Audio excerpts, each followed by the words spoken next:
So I know we wanted to talk a little bit more about some of the other things today with suicide and also even touching on addiction as well.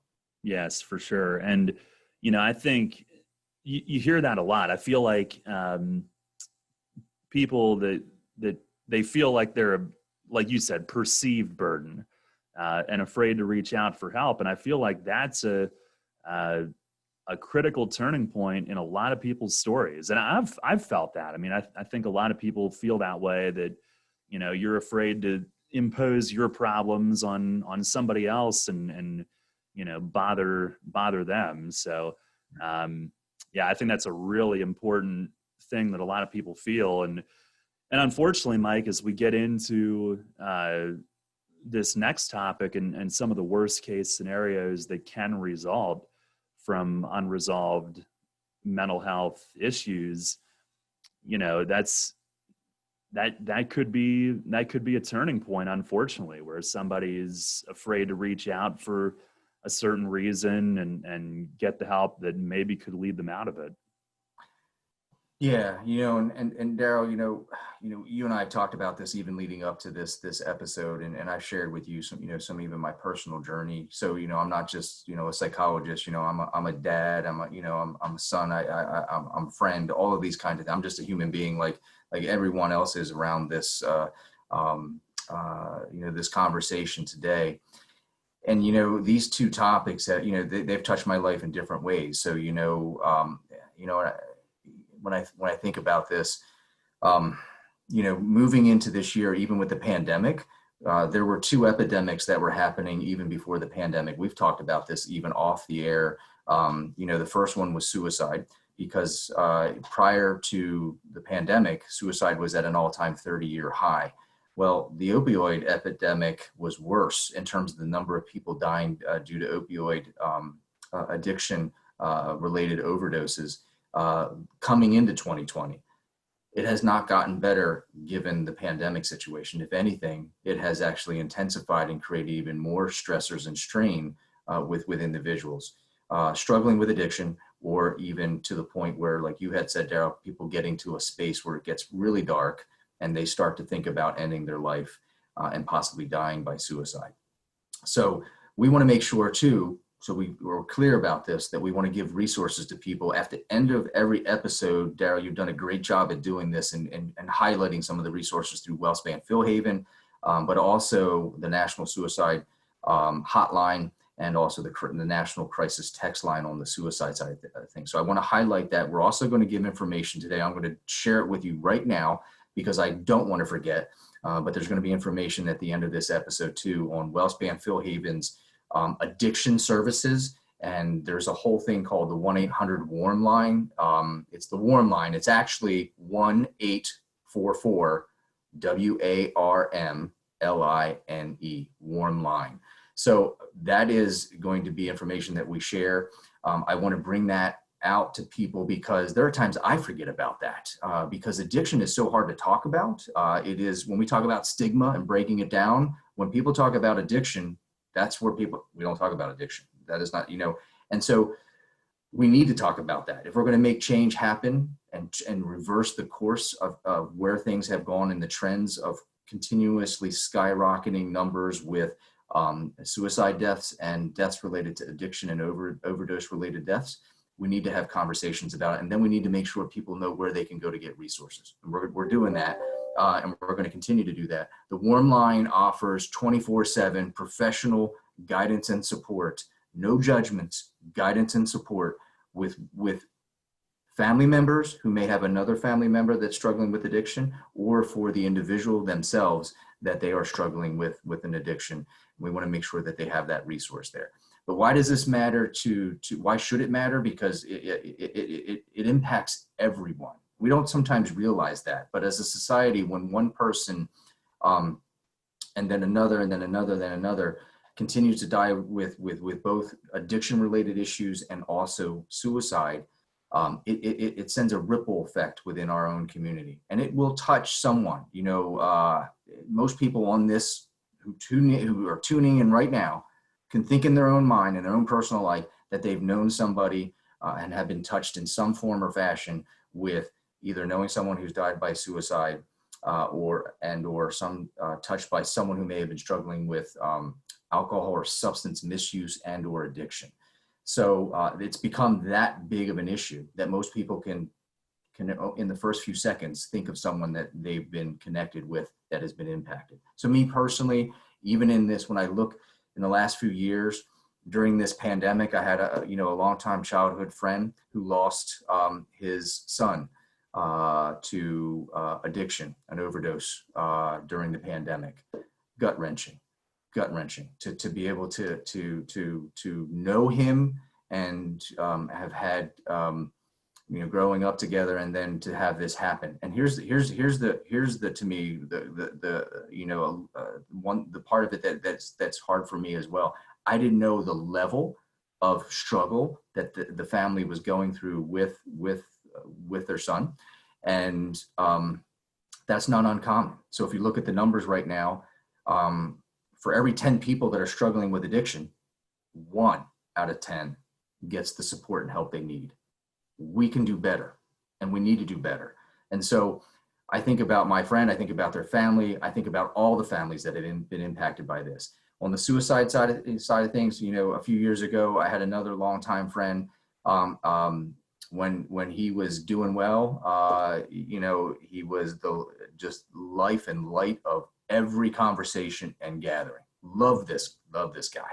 I still love him now, but he died by suicide, and another gut-wrenching, heartbreaking situation. But it inspires me to keep going, because people will say, well, you're the psychologist, this is your area. But I started this conversation with, I'm human, and I live a life. I have a story just like each one of you do, who's listening and watching, and we can do better. And so we just need to continue to do that. Part of that, Daryl, was when you said, hey, I would love to be able to tell my story. I've never done that publicly before. And you did. And I'm like, that is amazing. And I certainly want to get to a place where we as a society don't have to feel like it's going to take great courage to have these conversations. We want to be able to have these conversations on a regular basis. And that's how we're going to make sure we break down stigma and do something about what has been the course, the trend, the 2 epidemics that preceded the pandemic of 2020. We can do something about them, and I believe that we will. And part of it, Daryl, was we started doing that, in November, when we launched this series. And I thank you for that. Oh, thank you, Mike. And thank you for sharing all of that. I mean, I can think of some people off the top of my head, as I'm sure others can. And one of the toughest things, I mean, you can't put yourself in someone else's mind. You don't, totally understand. A lot of times, people can look outwardly fine and outwardly happy, and there's those demons on the inside. So, I think a lot of people that have suffered from depression and anxiety, thankfully, don't get to that end point, but maybe, have some moments along the way where, you feel like life is too overwhelming, or, not, you don't want to go through another day, or you don't really want to keep living. But, trust me, the world's a better place with you in it. And there is a light at the end of the tunnel. There are answers. There is help.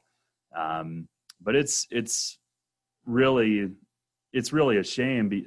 I don't know. I would assume that, in a lot of those cases, the people that succumb to it maybe never truly found the help that, could have lifted them up out of that. I'm not sure, Mike.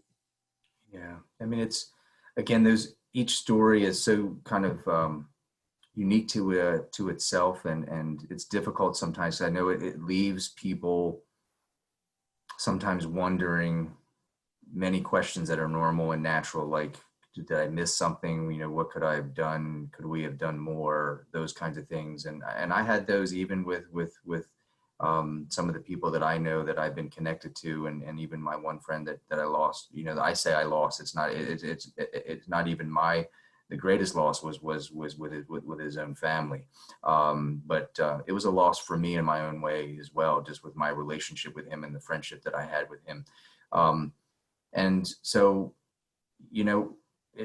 the important point is what you were sharing is, even though we may not know all the details of someone's story, but if we know someone is struggling or have an inkling of that, the best that we can do is to make sure we let them know that they're not alone, that if we can connect them to resources. Again, we can't control the ending of any story, but we can influence the course of what happens during that story. And it doesn't mean we have to have all the answers. It doesn't mean you have to be the psychologist. But really, what really matters is if you took the time to just show that you are present and you care about someone, even if you don't have the answers. Sometimes I talk to people and they say, Mike, I'm not looking for answers. I'm not even looking for answers from you. What I'm looking for, my friend, is if you can just sit here with me. Can you be with me right now?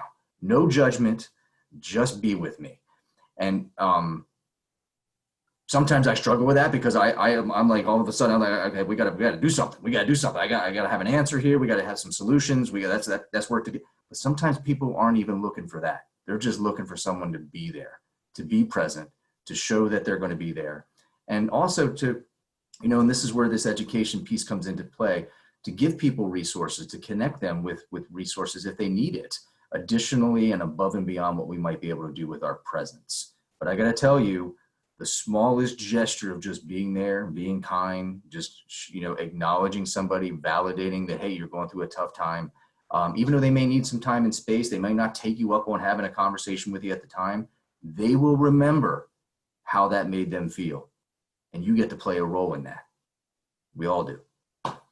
Yeah, it can be very extremely rewarding to see someone come through on the other side and know that you had a role in it.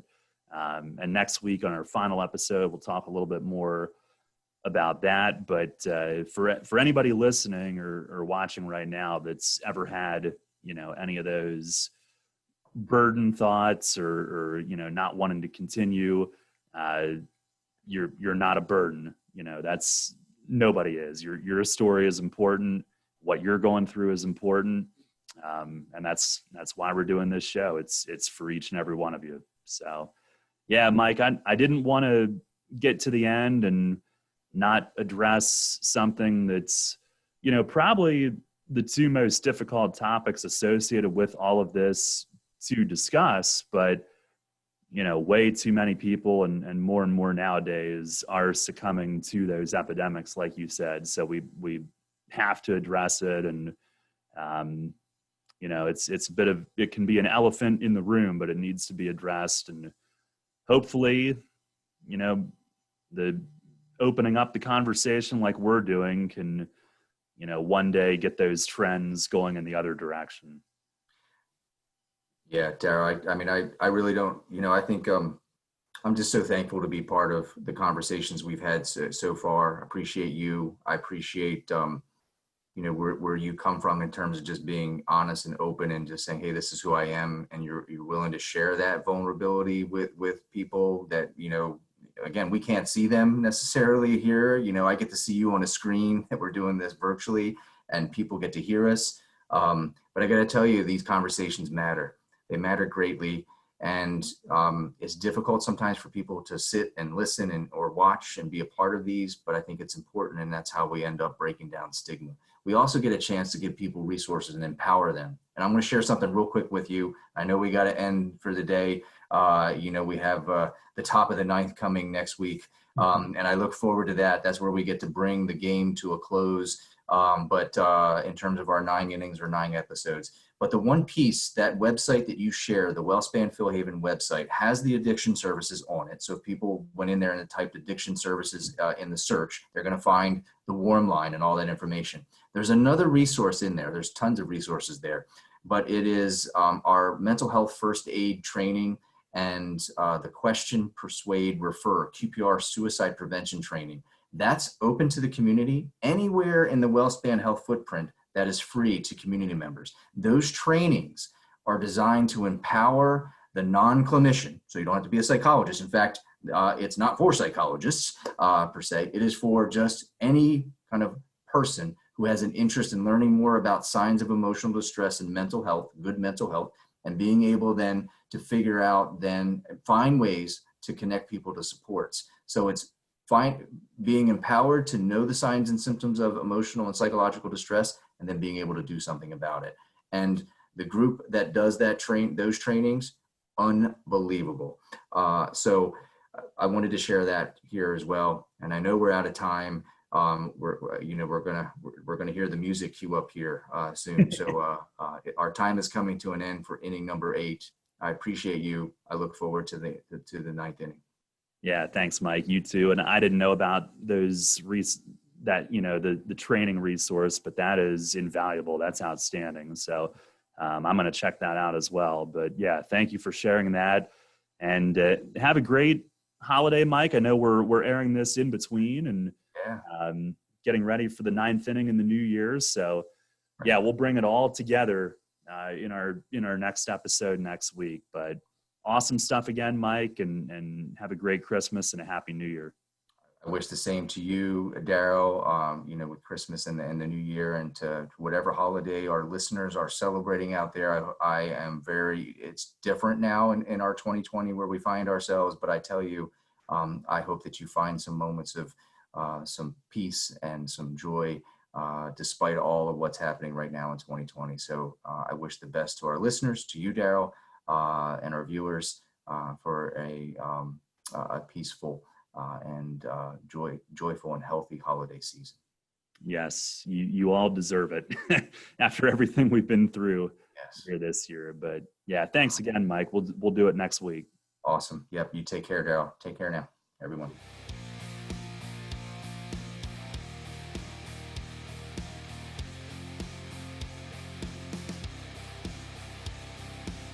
For more information on WellSpan Philhaven's tips for good mental health, featuring amazing online tools and apps, as well as tips on staying calm during the pandemic, and videos sharing proven tips on self-care and supporting others during the ongoing pandemic, visit wellspanphilhaven.org.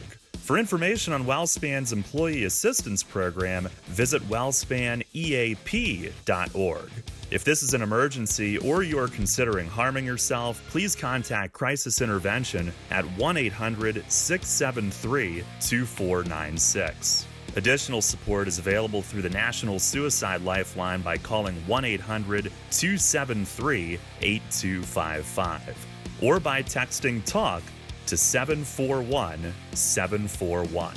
These resources are staffed by crisis professionals and are available 24/7. It's always okay to reach out for help. You're not alone.